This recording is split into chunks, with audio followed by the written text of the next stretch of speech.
Mas para mim os erros capitais estão na não expulsão do Alejo quando ele ergue o pé e atinge o rosto do Ayrton Lucas. Um lance no meio do gramado, mas ele vai com uma força excessiva desnecessária para a disputa. E quando ele ergue demais o pé, ele dá com a sola da chuteira na cara do Ayrton Lucas. É um lance claro para cartão vermelho. Nem o árbitro dá no campo e nem o VAR chama para revisão. Ali já configura o primeiro erro. Por isso que assim, o Atlético Goianiense está bravo com relação à arbitragem e tem todo o direito e pode reclamar e tem algumas questões que pode reclamar, tá tudo certo. Mas não foram apenas erros em pró-Flamengo ou contra o Atlético. A gente teve erros dos dois lados da arbitragem. A arbitragem foi péssima num todo, num geral, mas acabou acertando em alguns lances que geraram mais dúvida.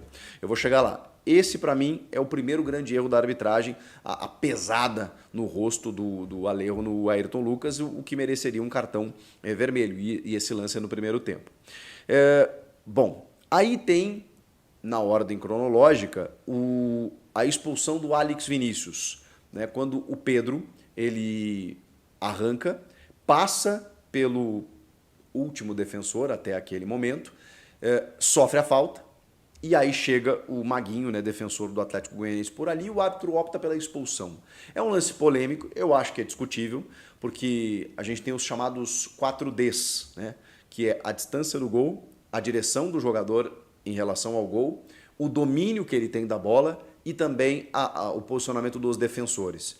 O árbitro de vídeo, especialmente, né, ele tem que analisar tudo isso. O árbitro de campo também, claro, mas na velocidade do jogo é mais difícil. No vídeo ele tem que analisar tudo isso. O jogador está vindo em direção ao gol, está longe ou perto do gol, ele tem o domínio, o controle da bola e aí foi impedido de prosseguir, o que caracterizaria uma chance clara de gol. E os defensores? Teria cobertura? Não teria? Ele realmente estaria com condições de estar à frente do goleiro, só ele e o goleiro? Não existe último homem na regra, existe chance clara de gol, com toda essa orientação que é passada pela FIFA para você entender se o jogador realmente sofreu um dogso, né? Que na sigla em inglês significa deny an obvious goal score opportunity, que é nada mais do que impedir uma chance clara de gol, com todas essas diretrizes aí nesse sentido. Pois bem, na minha avaliação, expulsão correta.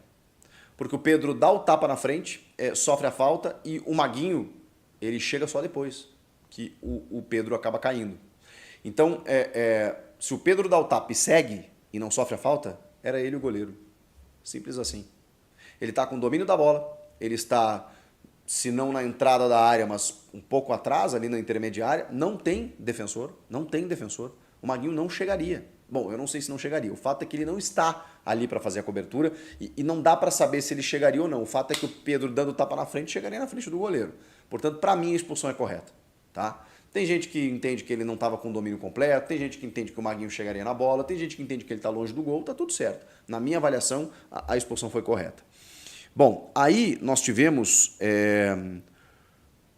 um pênalti lá no final do jogo, né? Mas eu vou deixar isso para depois, porque aí é o seguinte... Tem o pênalti marcado a favor do Atlético Goianiense que aconteceu. Não sei se alguém discute esse pênalti, mas que juvenilzão foi o Léo Pereira. Ele dá a bola em jogo, a bola está na mão do goleiro, o goleiro vai repor e ele simplesmente muda o movimento, né? O Luiz Felipe, zagueiro do Atlético, está aqui, eles estão meio que se provocando e tal, e não é que ele dá um encontrão, ombro contra ombro, ele simplesmente vai no corpo do cara, tromba com o cara, derruba o cara no campo, dentro da área, com a bola em jogo. É pênalti. Não tem o que fazer. É pênalti. Sem discussão. É pênalti. E o Shailon ainda, né, acaba desperdiçando.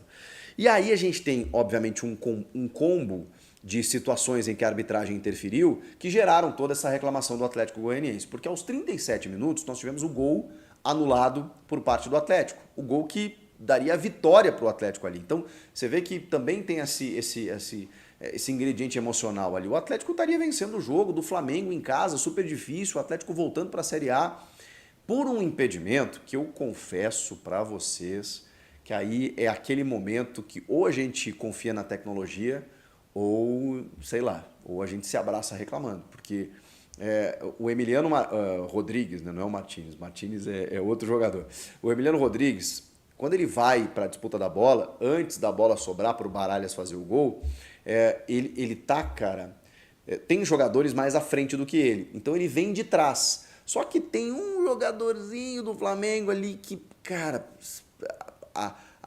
o VAR, né, a análise do VAR, entendeu que ele está um pouco inclinado. Eu confesso para vocês que é um lance muito ajustado, mas muito difícil. Então, assim, eu entendo a reclamação. Eu entendo porque muitas vezes você não tem a certeza olhando, né?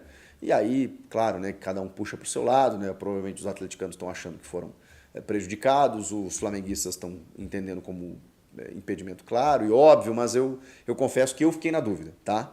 E ali não tem o que fazer. Ali você ajusta, né, faz o ajuste pela mão humana e aí a ferramenta te diz se ele está impedido ou não e o VAR decretou que o jogador estava impedido. Portanto, o Atlético tem um gol anulado e quase no finalzinho do jogo. E aí nos acréscimos tem um pênalti para o Flamengo. Um pênalti que aconteceu, gente.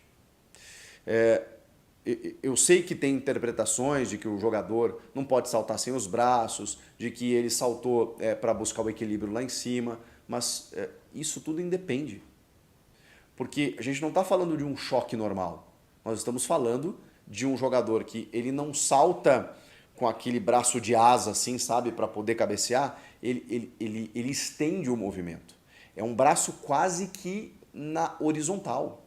E quando ele faz esse movimento assim, é para o cara não chegar. Só que o cara não chegar é uma coisa. E aí não tem um movimento do Bruno Henrique, por exemplo, indo ao braço do Maguinho que acaba expulso. Ele simplesmente deixa o cotovelo no rosto. Ele sobe para cabecear, então tem uma disputa de bola, só que de uma forma temerária. Vamos colocar na temeridade, né? Para, tipo, se machucar, machucou, se atingir, atingiu e segue o jogo. E não é assim que funciona. Então, o pênalti, para mim, está caracterizado. O Bruno Henrique cortou a boca, inclusive. Então, assim, não dá para dizer que não atingiu, não dá para dizer que não atingiu forte, e não dá para dizer que o cara não correu o risco de cometer a penalidade no momento que ele salta assim. Ele não saltou assim, ele saltou assim. Eu só não concordo com o cartão. E aí, para mim, está aqui o segundo erro da arbitragem. Primeiro, o Alejo não expulso. E agora, acho que a expulsão do Maguinho foi exagerada. Não teria expulsado, porque, falei, né? Temeridade. Se você procurar na regra, imprudência não tem cartão, temeridade é cartão amarelo, força excessiva é cartão vermelho. Para mim é temeridade a forma como ele salta. Não tem gatilho, não é uma conduta violenta, não é um cotovelaço para quebrar a boca do adversário, não. É uma ausência de cuidado. Quando ele sobe, abrindo o braço demais para atingir o adversário. Sem querer também é pênalti e, nesse caso, o cartão correto, na minha opinião, seria o amarelo. Falar do jogo para quê, né? O Flamengo venceu, começou bem, ganhando 3 pontos, com muitas polêmicas, todo mundo falando que é Varmengo, aquela coisa toda, mas isso eu deixo pro torcedor, não tem problema nenhum. Eu tô aqui para fazer uma análise um pouco mais racional. Você pode discordar, você pode concordar, não tem problema nenhum. O chat está aqui para isso. Eu só peço que você se inscreva no canal, porque tem conteúdos todos os dias aqui, e se tiver alguma novidade em relação a isso, não tem problema, eu venho aqui, eu falo de novo, eu boto o áudio e tal, e aí a gente vai debatendo. O importante, né, é através da regra a gente tentar elucidar um pouquinho, porque não é só a regra, tem orientações, tem a padronização, tem algum árbitro, né, que age assim ou assado, né, tem o critério que a gente discute tanto, enfim, é uma série de circunstâncias. Então, por isso que eu vou continuar voltando aqui. Aquela inscrição para nos ajudar aqui a bater 1 milhão, o like no vídeo que me ajuda, e até a próxima. Tchau!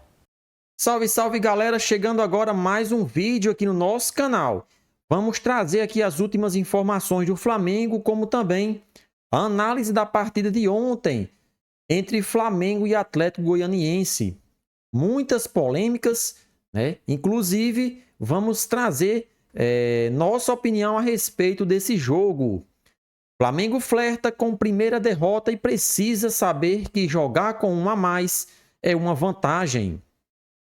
Rubro-negro revive jogo do Milionários contra Atlético Goianiense e vence passando longe de convencer. De fato, esse subtítulo aí é mais do que verdadeiro. O Flamengo, que contra o Milionários, com um jogador a mais, conseguiu abrir o placar e mesmo assim cedeu o empate, né, naquele jogo. Da mesma forma aconteceu ontem contra o Atlético Goianiense. Flamengo com um a mais cede o empate e quase perde. A sorte foi porque o jogador do Atlético perdeu o pênalti. Antes de qualquer análise, uma ponderação é mais do que necessária. É uma vergonha um jogo de Série A do Campeonato Brasileiro em um gramado deplorável como o atual estado do Serra Dourada. O simples fato de a bola não rolar, obviamente afeta diretamente a qualidade para os dois lados. Dito isso, campo pavoroso à parte, o Flamengo venceu, mas ficou devendo bastante no 2-1 sobre o Atlético Goianiense na tarde do último domingo. A verdade é que, por mais estranho que isso soe, o Flamengo ganhou flertando com sua primeira derrota em 2024. Foi o jogo em que o time mais sofreu junto com o do Milionários em Bogotá, na Libertadores, com um agravante de o Atlético Goianiense ter perdido um pênalti quando o placar era de 1-1. Por falar na partida na Colômbia, há uma outra triste coincidência para os rubro-negros: ter um jogador a mais e mesmo assim ser inferior ao adversário. Vantagem numérica, como o próprio nome diz, é para ser uma vantagem, ou pelo menos deveria. Mas para o Flamengo parece que foi pior nos dois jogos. Em Bogotá, o Milionários teve o zagueiro Lerry Vasquez expulso aos 16 do segundo tempo por cometer um pênalti em Arrascaeta, que foi convertido por Pedro. À frente do placar, o rubro-negro teve 32 minutos para jogar com um jogador a mais, mas não soube aproveitar no ataque e atrás ainda tomou o empate. No Serra Dourada, o zagueiro Alex foi expulso por falta em Pedro, sendo o último homem, aos 43 minutos do primeiro tempo. Na cobrança, De La Cruz acertou o ângulo, ou seja, vantagem no placar e numérica com o segundo tempo inteiro pela frente. Mas, outra vez, mal produziu e viu o Atlético empatar. O Dragão só não virou porque depois Shailon perdeu um pênalti infantilmente cometido por Léo Pereira, diga-se de passagem. E porque o gol de Baralhas foi anulado por um impedimento milimétrico. Na entrevista coletiva após o jogo, Tite falou que o Atlético marcou na única bola que o Flamengo permitiu ao errar na marcação. Não é verdade. Além do gol de Luiz Fernando, o Dragão teve uma chance clara em que Emiliano Rodrigues parou em Rossi aos 33 minutos do primeiro tempo e ainda chegou com perigo em outros 3 lances de bola aérea onde finalizou mal.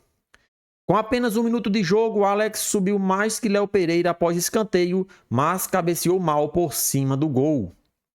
3 minutos depois, Luiz Fernando cruzou e achou Shailon entre Léo Pereira e Vinha, mas ele cabeceou em cima de Rossi.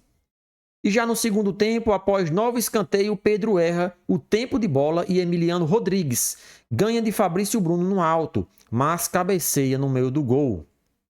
Ao todo, o Atlético Goianiense teve 10 finalizações e 6 chances de gol, apesar de uma posse de bola de apenas 35%, enquanto o Flamengo com 65% até finalizou mais, 15 vezes, mas levou pouco perigo e teve só 4 oportunidades reais.